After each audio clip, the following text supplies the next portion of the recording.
Soulframe is a new game in development at Digital Extremes, the makers of Warframe, and recently we got a look at the demo of a new quest in the works currently titled Warsongs. However, in the time since, and after showing it to a friend of mine, I've realised quite a lot of it makes no sense if you haven't been following production, and even if you have, you may have overlooked some of the details like I did.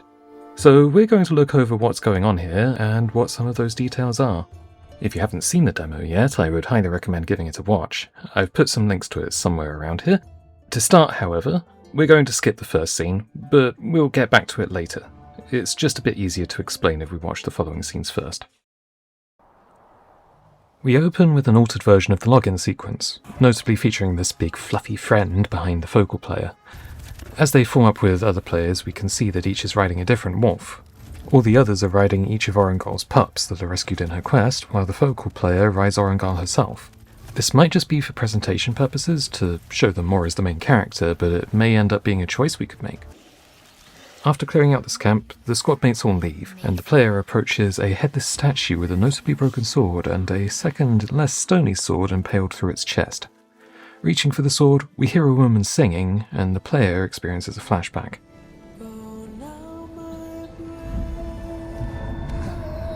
This scene follows directly on from the opening cutscene of the game, also called Warsongs, which features basic character creation in the form of describing the player's mother. The baby scene is the player character, who already has their blue arm. This moment doesn't last, however. As she notices our spirit guide, a sparrow, at the window, Mother sends us away with one of her maidens, while others approach with her weapon and armour. Our mother is what is known as a Night Maiden. Not much is known about them, but from this scene we can tell they are leaders among the Dendrit people, the locals, and seem to possess some power of their own. You might recognise the handle and mace of her sword. The only other known Night Maiden is Lady Diora, who features throughout the game and in an earlier demo. The castle is being invaded by the Ode, the primary antagonists of the game, and their Sinecure legions. The Ode are from beyond the skies of this world, dwelling in airborne castles as the atmosphere on the surface is toxic to them, but they're working on that. Mother here has abilities of her own, but unlike the Envoy, she needs to charge them up through combat. After fighting several enemies, her sword begins to glow and she unleashes her power on the nearby soldiers. The Dendrit forces form up behind her and follow as she clears down the bridge. As the last of the Sinecure fall, the Dendrit cheer victory, but the Ode have barely started. A figure clad in red lightning descends on a cable, and some distant chanting is heard. As the figure steps forward, the chanting intensifies. This is the Odin primary weapon, the Spell Song, a hypnotic field that convinces the local populace that the Ode have always been there and are rightfully in charge. As each of the soldiers' eyes light up with its effects, Mother resists, and the figure steps forward, describing the effects she's experiencing from what he's heard. This is Tempest Bayor, an elite amongst the Odin forces dispatched to collect targets of interest. He attempts to persuade Mother to give in, that she might join them, but she resists, singing a song of her own. The camera cuts away to see the Collector, the ship that Bayor descended from, as a pulse of red light engulfs the middle of the bridge. As we zoom out, we see the handmaiden from earlier, who has managed to escape the castle, but not the Sinecure arrows. As the soldiers move in to claim their prize in the fallen basket, they fumble as a wild beaver suddenly moves in and pushes the basket into the river. Reinforcing soldiers attempt to surround the area, and an arrow manages to land in the beaver's flank, but he successfully invades them upstream nonetheless. After dawn breaks, we see the beaver collapsed on the riverside, but he is approached by an older man. Until now, this character has only been known as Grandfa, and features in both the intro to the official Soulframe streams and the tutorial of the game. He presses his hand, blue, much like our own, to the beaver's wound, as he ponders on what the beaver has brought. Now, let's go back to the first scene of the demo with all that context in mind. We're shown a brief vision of Mother, standing in front of a tent amidst a field of sand marked with the occasional red flower. She is humming the same song she was singing before as she turns to the camera, abruptly snapping to full armour before the castle gates. She looks up towards the camera, and her eyes briefly glow green. A man wakes from this dream, a crow calling him from his sleep, announcing the morning. This is Tempest Bayor. You probably didn't recognise him because of the red arm. Tempests, as far as we know, are envoys, in some way or other pressed into the service of the Ode. Prior to the present events of the game, our player character was also a Tempest, kidnapped as a child as seen in the Juniper Fragment cutscene, then executed for reasons as yet unknown. We don't know what the red arm signifies precisely, it's only been brought up so far by the Wizard in Rovgot Ruins, with no other context given. Bayor descends the outside of the Sky Keep, where the Ode reside and the Sinecure are based. As mentioned earlier, the atmosphere of the planet is toxic to the Ode, but we can see Bayor breathing freely, though with a helmet under his arm. Bayor goes to meet with Lord Synod, the leader of the local Ode forces. We don't know much about Synod himself, but his helmet is emblazoned on the loading dock's wall. Notably, when Bayor does meet with Synod, he wears his helmet, as the interior of the keep is kept suitable for the Ode. The conversation that followed honestly surprised me at first. Bayor referring to Synod as father was new information, but I had forgotten a couple of things. During both the intro of the game and an induced hallucination in the Waste Bear fable, Synod and the Inquisitor, who we can see in the back here, tell the player, "We are a family. We are a family, are we not?" This means that this is probably a method used by the Ode to indoctrinate the Tempests, guilt-tripping them essentially into following commands. Synod laments that his quotas keep getting raised, which tells us that Synod has his own masters. Then he tells Bayor to retrieve the blue blood. For those not in the know, blue blood is not a substance. Rather, it's a term used historically to refer to nobility. It's us. We're the blue blood. Apparently, the Night Maidens are of such status that they're regarded as nobles. Synod has the Inquisitor present Bayor with a broken sword, a familiar design to Bayor.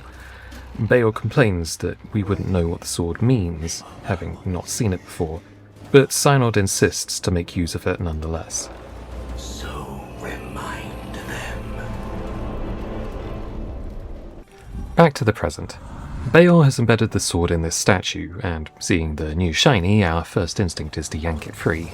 Things aren't quite so straightforward, however. The sword pulled free is corrupted by ichor. We look up and see Bayor observing from a distance atop a wolf of his own. This is Nightling, the last of Orangar's pups who we failed to recover during She-Wolf snared. Before we can react, however, our envoy powers start reacting to the corruption of the sword. The Empress's voice can be heard with a foreboding message, in which she describes the 3 virtues, statistics that the players use, along with their corrupted Vesper counterparts. The corruption comes to a head, though, and we pass out. We come to in the ruins of a fallen sky tower, one of Soulframe's procedurally generated dungeons. Our pact arm itself has become corrupted, now all bells and bone. Bayor announces himself by taunting from above. Pointing out a passing comet, he explains that the Ode are using us as entertainment to mark the occasion. We're thrown back into gameplay, starting with a section of accommodating ourselves with the sword, Coiled Dawn. The corruption has replaced the missing blade segments with a whip-like chain used for most attacks, while the throwing attack used for most melee weapons seems to be replaced by this dragging chain attack. Clearing through the ruins, we come across a tree distinctly untouched by the surrounding ichor, with a single, large acorn on its branches. We're back in the past, sometime later than before. We present one of the large acorns to Grandfar, who has raised us and somewhat trained us. He affirms the choice of fruit, then teases us with the idea of socks, but then instead presents a, bent waggy as a birthday present, before congratulating us, and sending us to find some more. Shortly into the journey, however, we find the swamp currently being stalked by poachers. I don't know how this kid is knocking these guys out with a boomerang, but more power to them. It's not long, however, until we hear a chant or perhaps an incantation echo from nearby. Following a trail of red flowers, we come across Bayor, standing over a dying deer as more flowers grow in a circle around it. He watches by as we slowly approach, stretching out our hand to the arrow lodged in its hide. Our arm glows, and we fade to white. We cut to Grandfar arriving using his own arcanics. The deer flees past him, and he sees us collapsed on the floor. He fearfully approaches and lifts us in his arms. Bayor mocks our unpracticed skills, whether it be a sting at us or at his teachings. Grandfar finally acknowledges Bayor's presence and responds only with a seething threat. Bayor responds with a warning of his own, revealing Grandfar's name as Doyan. Specifically, he points out that the lands wither, indicating the Ode's progress, as well as Doyen aging himself, before saying, "He'll fly too," which refers to the Ode claiming him. We wake sometime later, with our old friend Master Beaver at our side. You can see the blue handprint where he was previously hit with the arrow. Approaching Grandfather from behind, he gives a basic explanation of reincarnation. We're then given a brief preview of a fishing minigame. Grandfather then goes on to explain how envoys are able to use their healing gifts, preventing a soul from escaping the body, but at the risk of losing their own soul in the process. Be wary, Minnow, for we pay the cost with our own soul lost. Jumping back to the present once again, with the Empress teasing us over our corruption. I didn't mention it earlier, but we're now unlocking the first two abilities of the Vadagar Pact. The Vadagar are a strange part of Soulframe, but also a prominent one. They're the corrupted forms of those overexposed to Ica, but yet separate from the Mendicant, who are essentially this game's version of the undead reanimated by the Ica.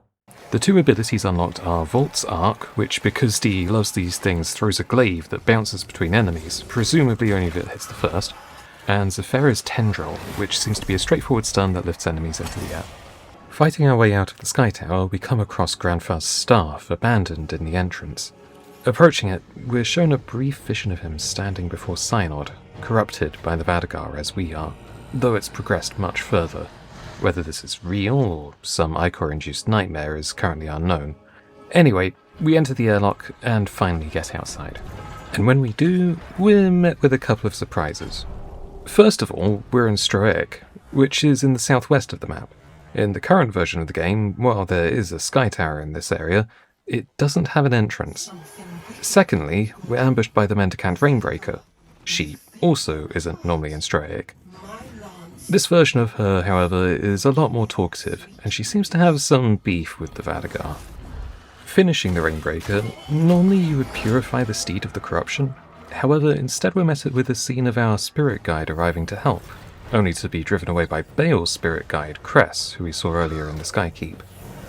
We obtain the final Vadagar power, Osiraxi's Stampede, which summons a load of horses like the Rainbreaker did and throws them at the enemies, and Cress encourages us to take the steed for our own. Mounting the creature, the Empress is heard mocking us once again, and we make way for Castle Kernhold.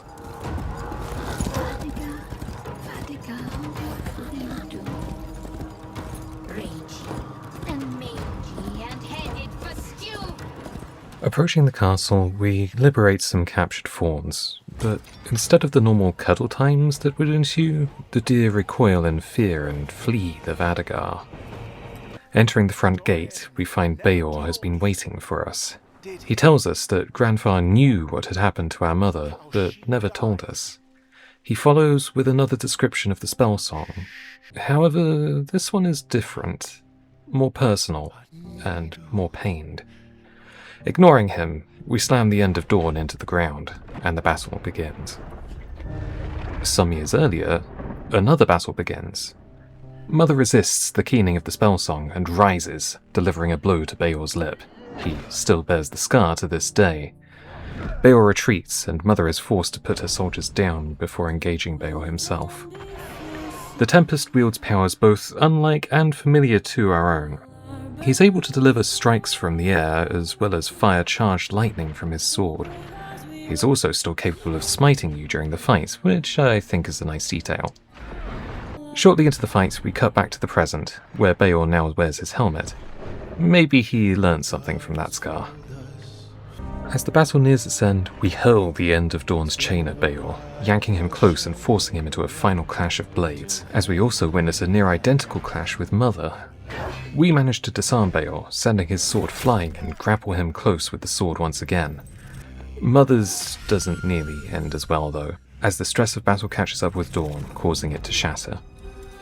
We're granted one final vision. With Dawn in pieces, Mother's will to fight is broken, leaving her unable to resist the spell song. With one last act of defiance, she raises the jagged blade towards Beor, before turning it on herself. Not ready to let his prize escape him, Beor seizes the handle to stop her, but as her eyes light with green, two words convince him to release her. the sword is let free, and Beor's red arm lights up, and we return to the present. This revelation causes a reaction in our arm, and the corruption starts to overtake us, sucking us into the ground. Beor, however, also seems to be affected. He removes his helmet and makes for the end of the bridge. As he passes us, he discards his Tempest arm, letting it thud heavily to the ground. As Cress arrives to join him, Beor is shocked by a sudden swarm of the local wildlife rushing toward him, spearheaded by our sparrow. He raises his hands defensively, but they pass him by. I'm not sure of the significance of this, but as he turns to watch, a smattering of lights manifests around Beor's head.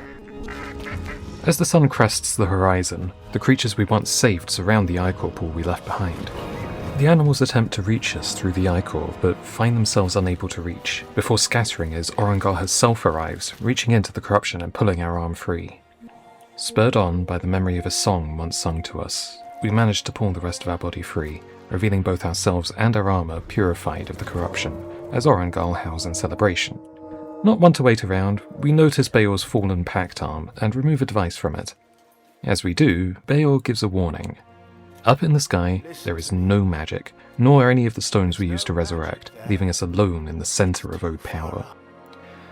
But staying would be too boring apparently, so the device is used, a cable appears, and we zip up into the sky. In one final scene, sometime later, we come upon the caged Fey Empress. In her own roundabout mocking way, she congratulates us on not being corrupted. Realizing, or perhaps remembering, that we're there to rescue her, or more likely teasing us that we're trying to help her despite her demeanor, she states that she's not dressed for that. Again, more mockery. This could also imply that she's either right where she wants to be, or that she's been here for so long that she's made herself comfortable. Either way, the sparrow flies over and perches on the cage's bars, tweeting something in bird at her. This causes the Empress to turn suddenly to the bird and dismiss it in an angry outburst. And then they leave us, on a cliffhanger, with the rest of the quest arriving sometime later this year. So, that was the trailer as presented, though with me moving a couple of scenes around. Now, let's talk about what some of these things link together, why they are the way they are, and what they could mean. This means we're entering the realm of theory and hypothesis, so take everything with a grain of salt. First off, the Empress. Why is she the way that she is? The Empress Allura is a Fae. We don't know much specifically about the Fae of Alka, such as whether they're divided into various subgroups like fairies, elves, pixies, imps, gnomes, that kind of thing. What we do know is that these aren't like more modern Fae. We aren't talking about beings that emit dust that let you fly, or the people of the woods skilled with a bow. We're talking classical Fae. The kind that are equally likely to sneak into your house at night and make shoes for you, as they are to steal your firstborn child because your great-grandfather made a deal not to touch one specific Fae's favourite mushroom patch. A good example that I'm quite fond of would be from the late Sir Terry Pratchett's Lords and Ladies, wherein he describes elves as the following.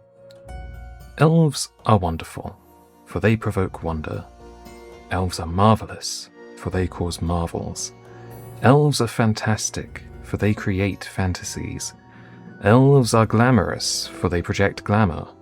Elves are enchanting, for they weave enchantment. And elves are terrific, for they beget terror. The thing about words is that meanings can twist just like a snake. And if you want to find snakes, look for them behind words that have changed their meaning. No one ever said elves are nice. In other words, she's going to do whatever she wants, whenever she wants, and we just have to hope that we're going to benefit from it. Next, let's talk about Beor. The colour red seems to follow him everywhere, from his arm, to the lightning he wields, to the flowers that bloom in the woods when our character first came across him. As for why his arm is red, it's not exactly certain yet, but it could be for a couple of reasons. One is that the colour may change depending on allegiance. Doyen refers to him breaking oaths, which could be related, or another is that there are multiple denominations of Envoy. Doyen also refers to himself and us as We Blue, implying some kind of groups with differing powers. If that's the case, then since the colours we've seen so far are blue and red, That could mean a third as yet unseen group of envoys with green arms to fill out the trifecta of grace, courage and spirit. Anyway, back to Bayor specifically. Bayor is first and foremost an envoy. The flowers from the forest are also seen in the vision of our mother at the very beginning of the demo. While it was implied but not outright stated, if these flowers are a link, then it does confirm that this dream was Bayor's. There's also that, as an envoy, we have access to the Nightfold, a dream realm that for us is an infinity pool centered around a tent. One of the envoy's powers is to essentially adopt wandering spirits with which to populate said Nightfold. One of the notable things about Odin indoctrination is that it seems to have a negative impact on both memories and an envoy's ability to access the Nightfold, as one of the first things a player has to do when starting the game is reattune themselves to it. This would explain why Bayor's Nightfold appeared to him as a dream that startled him. It could also mean that, with Bayor's actions at the end of his fight with Mother, she may not be lost to us forever. In short, I'm saying that she's likely inhabiting his Nightfold. Lastly, we have what happens just before the very end of the demo, when we make use of Bayor's cable and descend back to the Sky Keep. I think this could be an introduction to a game mode that will allow us access to the free path to obtaining the wild items, and be Soulframe's equivalent to Warframe's Void missions. I also expect it to function as a sort of hard mode, with access to pact powers and probably smiting and therefore runes restricted as a method to curb player power and anchor us down to the game's fundamentals. And the idea of this is exciting to me. We could find cable devices around the world, and when and where we use them would determine what level of enemies were fought, and which loot tables we would draw from. Again, similar to the old Void Key system from Warframe, while the Ode have their most valuable resources and treasures locked away where their magical properties can't manifest. But, well, one can dream. And that's all I have to talk about.